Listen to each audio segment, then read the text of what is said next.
Good day and welcome to another Wednesday start of a week at the plot. It is such a busy week for a whole host of reasons, and some to do with the volunteering work that I do.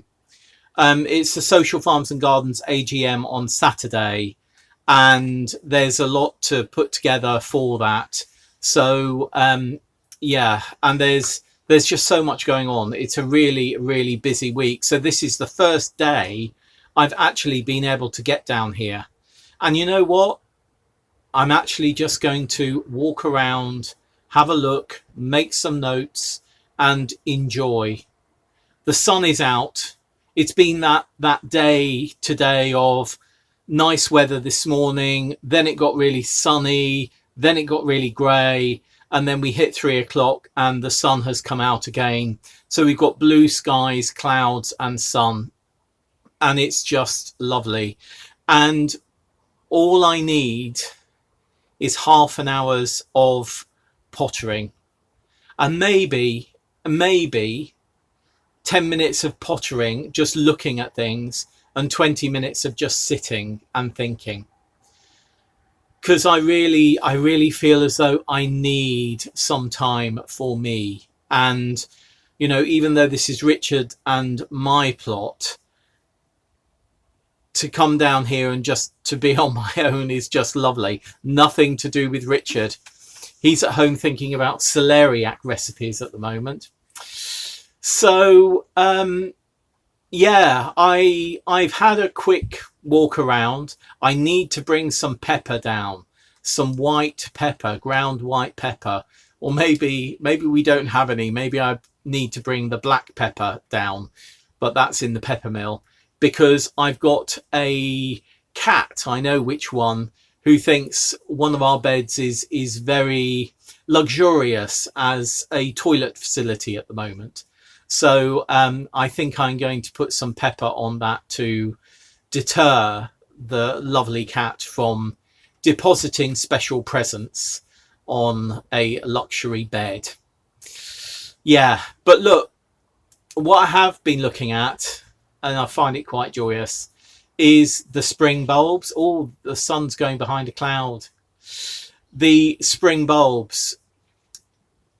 Yeah, let me just show you them. These are our freesias.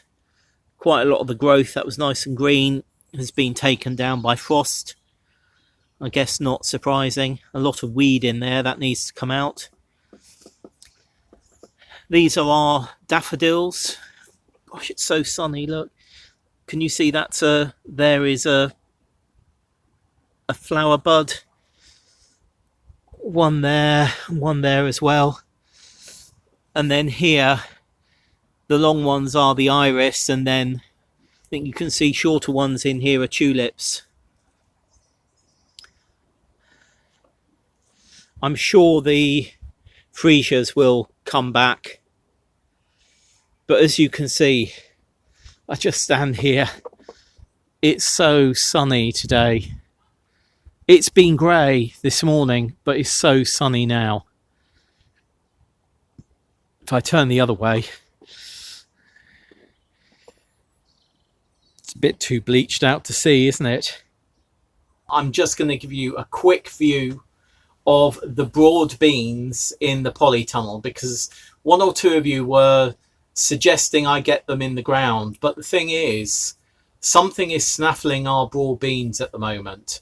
It seems as fast as some of them want to grow, or as slow as some of them want to grow, something is snaffling them. We've still got about 10 of Vivi's, but we go from having 12 to having 8 to, you know, it's sort of not quite sure what's going on. But let me just show you the broad beans in the polytunnel, and I'll explain why I have done what I have done with placing the modular tray on an inch or two of compost. You may remember that last week we saw that roots were coming out of the bottom of these modules. So what I did is at the bottom here, right at the bottom, I put in a layer of 1.5 inches, 2 inches of compost, and then put this module tray on top so that the roots of the broad beans could go into this compost below here. A number of people said that that's not a good idea because it'll be really difficult to get them out of the modules then. But I think what we need to remember here is that these modules have quite big holes in the bottom. In fact, the holes here are sort of quite large, you can see. So I'm not too worried, because I think what they'll do is they'll grow into the compost down here, and then I'll still be able to take them out. What I have noticed is they have grown a lot in a week. There's a few bits of frost burn over here. I'm not sure if you can see there and there. I think that's because this lid has been touching this leaf. I'm just going to pull it over here a bit. But yeah, I'm pretty pleased with these. I don't want to put these out at the moment because something is still snaffling our broad beans. I really don't understand what it is. I think because, I mean, you've seen the sun, you know, things are so mild that the slugs and snails are still at it. And I've got a feeling that they're snaffling the broad beans, because there are bits of broad bean being eaten. Actually, on a fellow plot holder's site, theirs are actually being eaten by pigeons, and I have to say I've never seen that before, particularly when there's brassicas to eat. I don't see why pigeons would go after broad beans. Never seen it before. Anyway, pretty happy with these.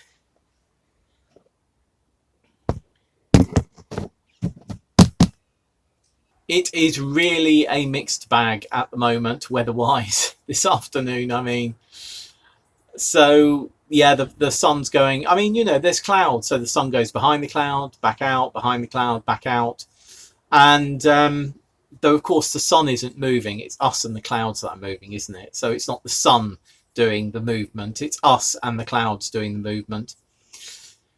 So I'm pleased with how those broad beans are looking. I feel that they have greened up a little bit, that they've got a bit more strength by doing what I did last week, by putting that compost down.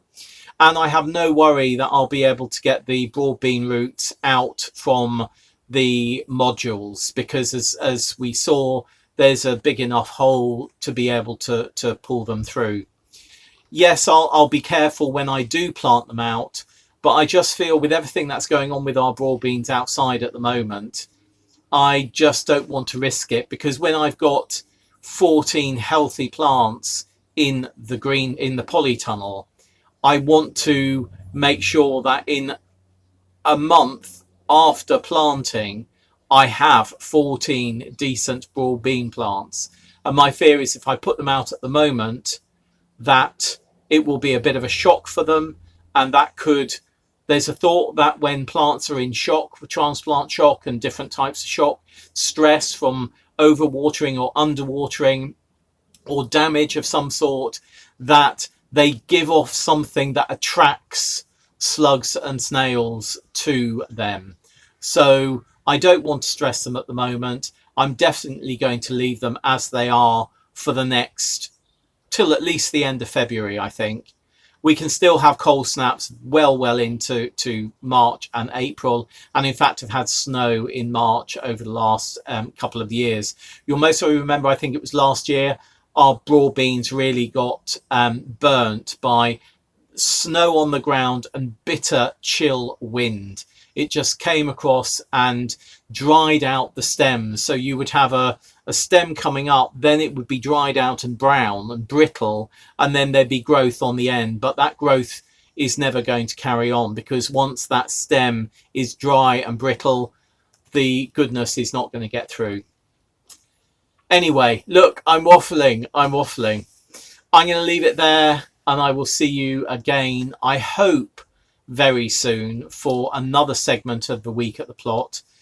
I might be able to get down tomorrow, Thursday. I definitely won't be able to get down Friday and Saturday, but I will definitely be down on Sunday.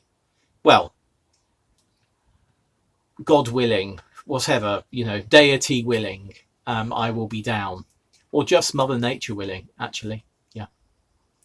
See you soon. Bye.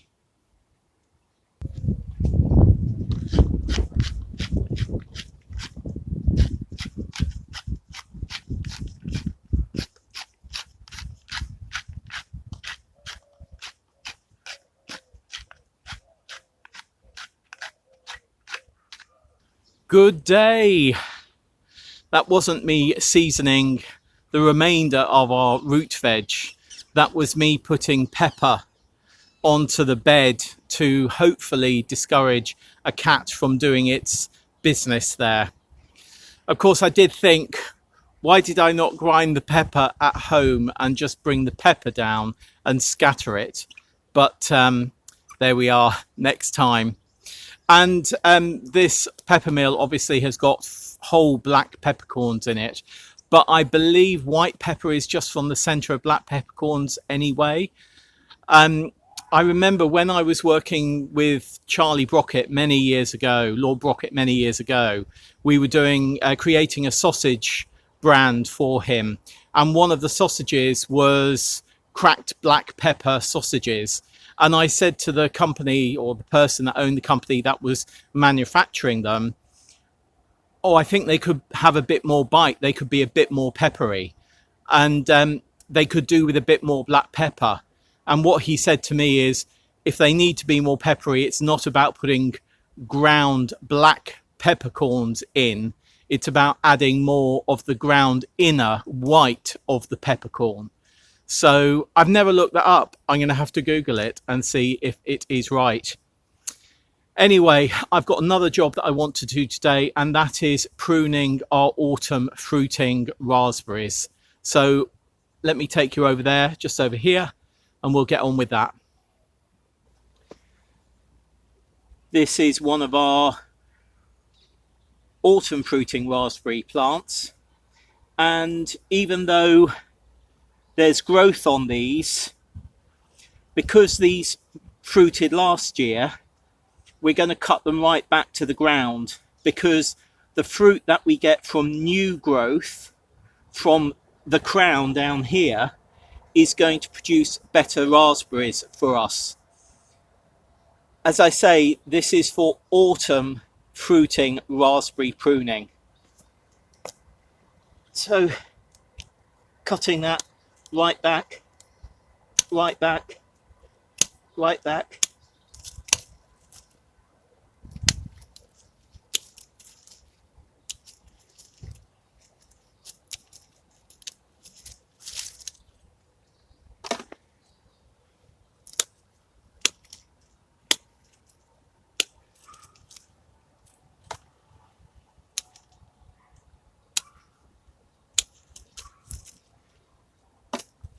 I'll do the rest in a minute. Maybe do a bit of weeding as well, the couch grass. But doing this is going to allow new growth like this and here to come up. There's lots of shoots in this crown, and it's those shoots in the crown that are going to deliver our autumn fruiting raspberries this year. If you've got summer fruiting raspberries, the raspberries for this year are actually produced on the new canes that grew last year, and the canes that fruited last year are the ones that you want to take out for summer fruiting. So summer fruiting is a bit more challenging than autumn fruiting, but you know what, it's not rocket science. Let's get back in the shed. Job done. It's a job that I have in my calendar, in my diary, to do at this time of year. And I learnt about it. Dad never used to have autumn fruiting raspberries. And I learnt about it when I took over a plot at the community gardens. And there was quite a lot of autumn fruiting raspberries on that. And of course, I had to learn about how to prune them. And when I found out how easy it was, just do it in January, it was something that really stuck in my head, and I keep it in my calendar, as I say, each year as a job to be done. And this is the first year for us here to do those raspberries, because we didn't have that soft fruit bed at this time last year. So yeah, pleased about that. It'll be interesting to see how they do in the autumn, if we're still here, of course. And the reason that you want to cut those autumn fruiting raspberries down at this time of year is if you allow the canes that grew last year to have growth on them, and you allow the canes that are coming up below to grow, then you're asking too much of that plant. So it's best that you cut those canes that fruited last year down to the ground this time of year, and then let the fresh canes that are coming up grow, and then they will give you fruit this autumn. As I say, for summer fruiting raspberries, it's different, because the canes that grow this year will produce fruit next year. So the canes that fruit this year, you want to remove those and leave the fresh canes that started growing this year in. Bit more complicated, but not rocket science.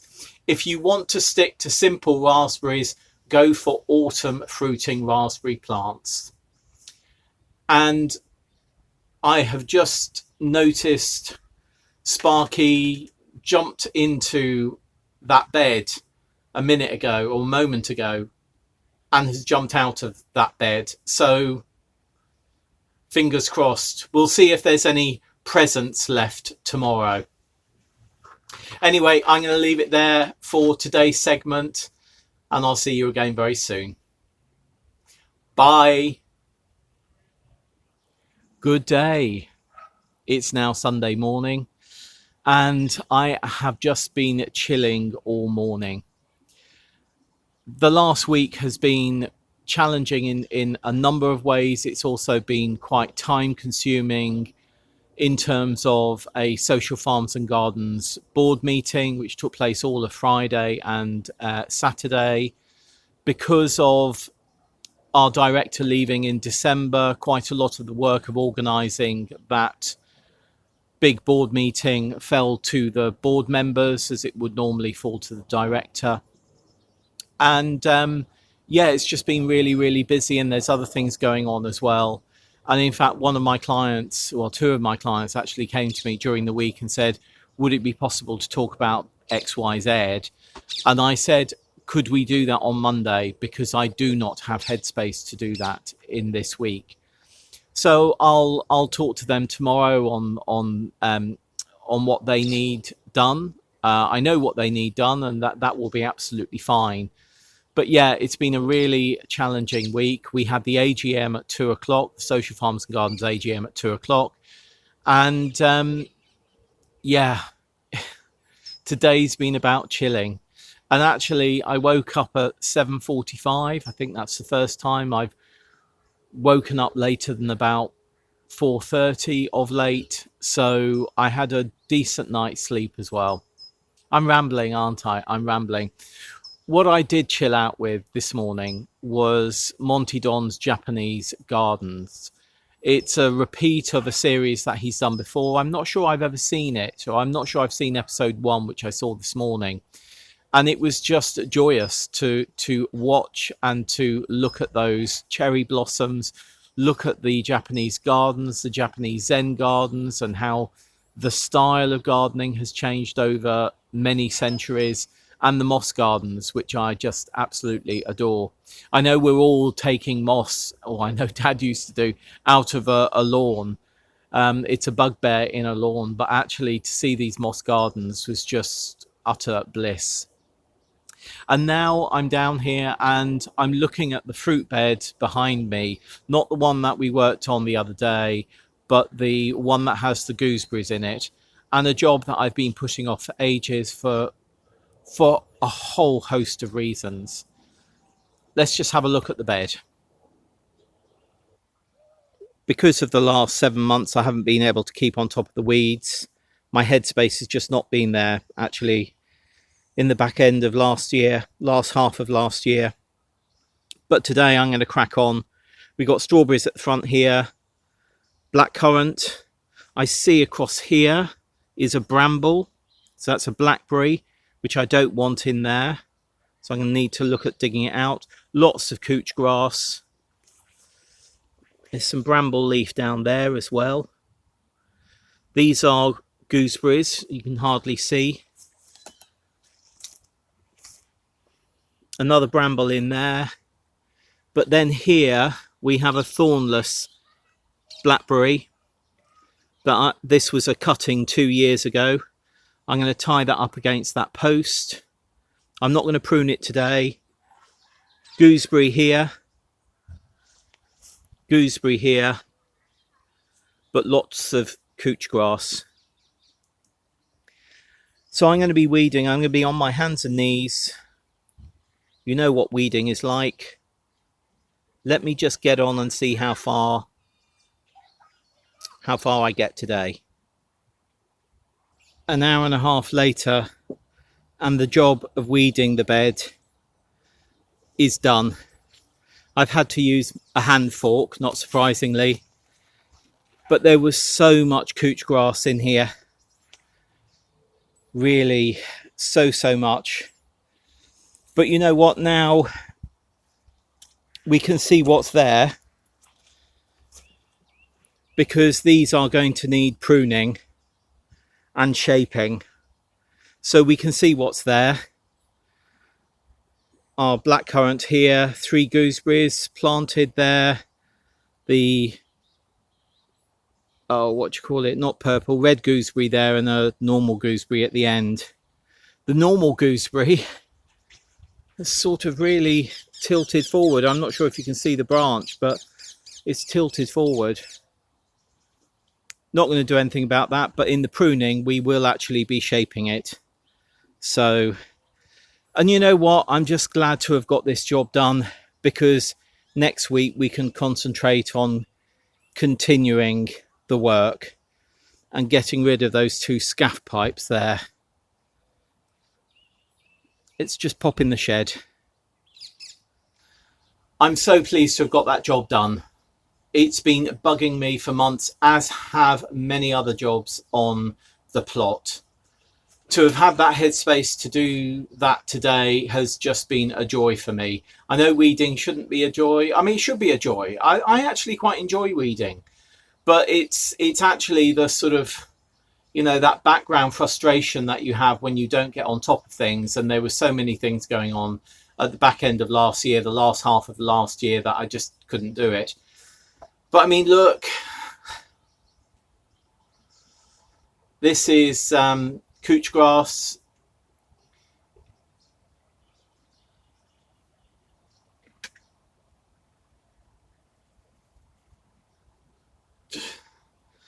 About 2 meters of couch grass. So you may remember that we are no dig here. And that bed was dug over about a year ago. It was dug over really well.